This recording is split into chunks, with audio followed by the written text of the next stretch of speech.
A friend of mine just sent me some pictures of from 25 years ago. Said he's gonna put them on Facebook, expose me, all this type of stuff. And it really ain't nothing bad. It actually was a good deed. I just didn't know that I was doing a good deed. And but these pictures are of me and a young lady. At this time, I was 20 years old. I think she was around 20, 21. But the pictures he wants to send is a picture of a female with no legs and me. And because I took a girl out on a date with no legs. Did I know she didn't have any legs? No, I didn't know at all she didn't have any legs. Did he know she didn't have any legs? Yes, he knew. But he watched me and let me do this anyway. So now, 25 years later, he wants to find me on Facebook, joke and laugh. Oh, I'm going to put these on here. Remember this, blah, blah, blah. I don't find it very funny. Because I don't think I would play a joke on you like that. But I'm going to tell my Facebook friends before they even get whiff of these pictures why and how this happened. Now, me and a buddy of mine, which is the guy I'm talking about, ended up going to a basketball game. His girlfriend went to San Diego State University. This is where we went. The particular girl with no limbs went to this school also. She was a scorekeeper, where it was like in a balcony, but all you could see was the banner, and all you could see was the upper torso. That's all I seen. So I had no knowledge of the fact she didn't have any legs. Now, me, him, and his girl are in the stands.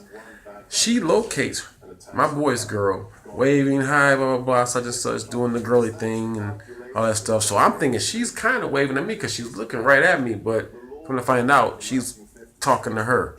So I tell her, why don't you hook it up? Maybe sometime all four of us can go hang out, blah, blah, blah, such and such, the whole nine. She was like, well, you might as well go up there and talk to her. You go ask her yourself. I'm not going to do your footwork for you. I was like, all right, whatever. Halftime comes around, I'll go up to I sneak up there, actually. I talk to her. I'm like, hey, I'm a friend of Stacy, such and such, blah, blah, blah. She was like, hey, my name's Monica. I'm like, I'm James. I used to go by Jimmy, but that's when I started really going by James. And we exchanged numbers. So now, this is what got me kind of mad. All week long, me and my boy, we on the same platoon, same unit. But you hear me brag and talk mess to these guys at work, in the platoon, talking about what we gonna do, how we gonna go dancing, we gonna go to eat, we gonna do this, how pretty she is, and you laughing at me, and you was not laughing, you was just laughing at me because you knew she didn't have any legs. Now, Friday comes around. This is when I find out she don't have no legs. I pick my boy up. I pick his girl up. We drive all the way to Oceanside because I stayed in San Diego, 2 miles from the border of Tijuana, a small city called San Isidro. Anybody from California knows where this is, right before the border. Go pick her up. I get out of the car, and I see, I guess, another vehicle in the driveway with a decal, it's an officer's decal. I said, okay, somebody in her family must be an officer, which was her father. Knock on the door, not. Her dad's still in uniform. He comes to the door. He was like, James? I'm like, yes, sir. So he was like, just stop all this, sir, right now. He goes, we're off duty right now. He goes, it's a good thing you're doing, young man, blah, blah, blah. So I'm like, all week, but I've been getting that. It's a good thing you're doing. Even my boy's girl was like, you are so sweet. And I'm like, why is I'm so sweet all of a sudden and doing a good thing? So I get in the house, and he was like, Monica, James is here. You ready? She was like, yeah, Dad, come on up. So that's kind of struck me odd, too. Like, yeah, Dad, come on up for what? Anyway, he go upstairs. I'm looking around. I'm looking on the fireplace mantle. I'm looking at the pictures on the wall, and I'm seeing different age groups, like 9 years old, maybe 12, 16, 19, but it's her. But what's disturbing was it was her with no legs. And I was like, no, this got to be a cousin or a sister. No, she would have told me she'd have had no legs. You ain't got no legs. I tell you what, you ain't tell me you ain't got no legs. That's what I'm thinking. I was so mad. And I was like, no, man, my boy ain't going to do me like that. My boy's girl ain't going to do me like that. She got sense enough to tell me she ain't got no legs. And soon as I thought my last thought, I turn around and I see her daddy carrying her down the stairs in his arms, talking. I was like, you guys have a good time. Don't get no trouble. I'm thinking, you crazy as hell. I'm getting ready to run out this door because she ain't got no legs. And within seconds, he hands her to me. And now it's too late. Now I got her in my arms and like a puppet, and she's got her arm around. I'm pretty as I mean, when I say pretty, don't get me wrong. She was pretty. She didn't have any legs. I couldn't get by that. I couldn't. And I'm sorry if I sound ignorant. I couldn't. But as he hands her to me, he was like, I want her home by 1 o'clock. Blase, he gives me the whole spiel. He was talking about 1 o'clock. I was thinking it's just 6:30 right now. I'm thinking she gonna be home at 8. But now I'm like, do she got any stilts or any wheelchair? How does she get around? I'm not about to carry you all night. I'm not about to walk around carrying somebody that weigh 90 or 80. I'm not carrying 80 pounds all night. It's not gonna happen. I'm not carrying a big old medicine ball, pretty medicine ball all night. Go to the door. Now, when I get to the door, I'll get outside. I see my boy in the back seat just dying, laughing. I'm mad as I don't know what because you knew all week. You watched me brag.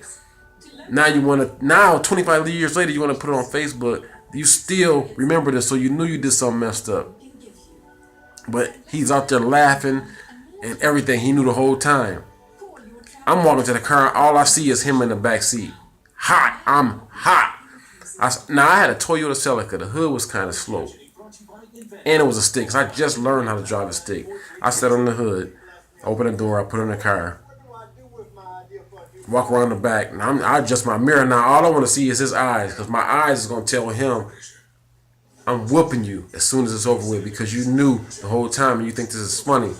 And it ain't right. At the same time, I got her 2 feet shorter, wondering if she needs a seatbelt. Every time I drive the car and steer, she's hitting the dash. I'm hot. And I got him in the back seat suggesting the way we do all these spectacular things like go dancing and clubbing and to the movies and being like good stuff like being seen. I wasn't trying to be seen. His girl ended up complaining to me, let's stick to the script.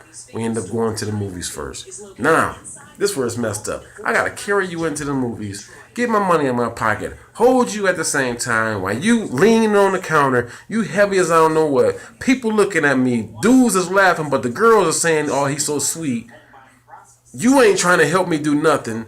Really can't get no condiments. We get the popcorn, now I gotta carry you. You got the popcorn on top of you eating, you spilling popcorn on both of us.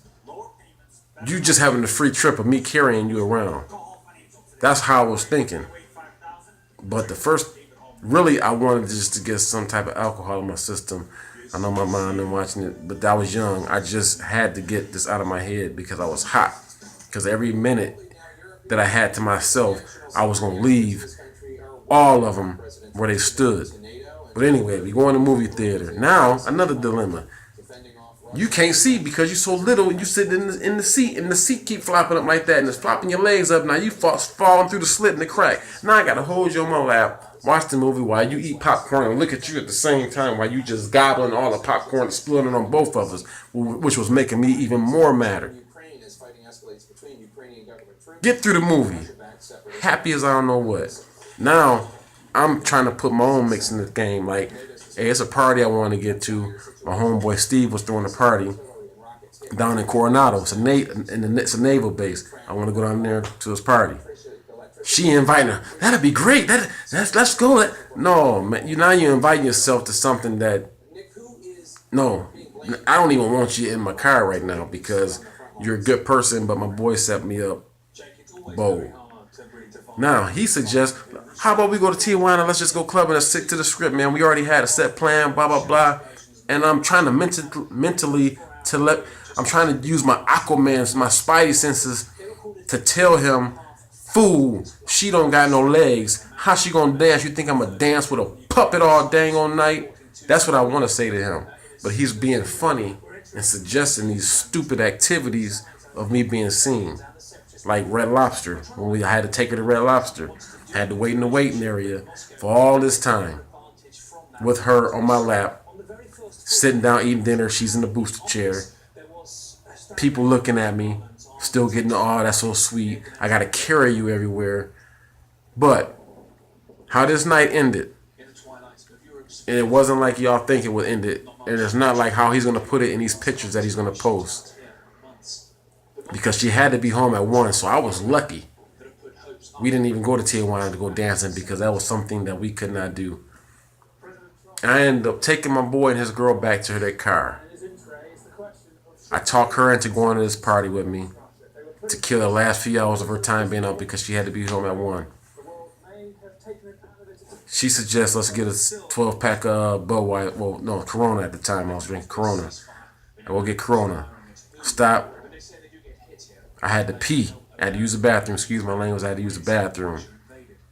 She had to use the bathroom. This department messed up. She had to use the bathroom. I was like, I don't know how this gonna work. Guys, we can get out, go in the woods, use the bathroom.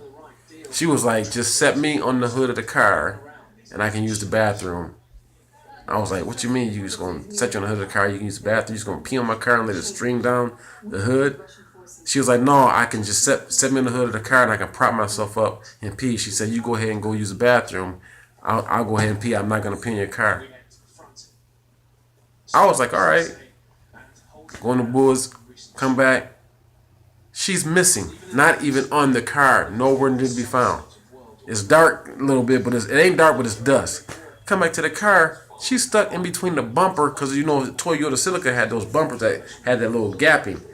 She done slid all the way down into the bumper area of the car.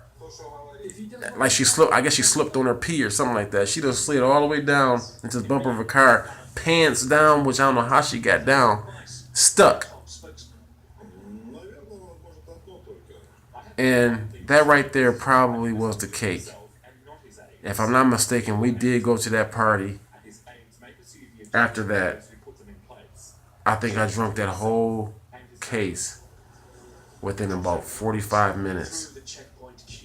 And because I remember getting to the party, I remember sitting on the seat and I dozed off and I woke up to her like on top of me and she was kissing me and my mind was like, okay, you're drunk, she's pretty, she's kissing you, and that fast I forgot she didn't have no legs. So as I'm, you know, kissing and rubbing her, and I realized, oh shoot, she ain't got no legs. I flick her off me. And I was like, I gotta get you home. And she was like, that's fine. I know you had this plan. I know you don't. I know you're kind of embarrassed, blah, blah, blah. And I'm like, I'm not embarrassed. Long story short, I ended up taking her home.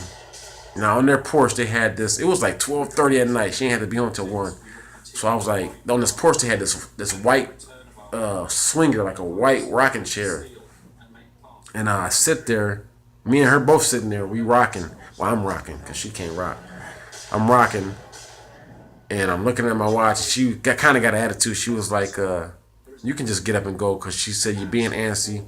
Go ahead and leave, blah, blah, blah. I had a nice time. Thanks for the offer.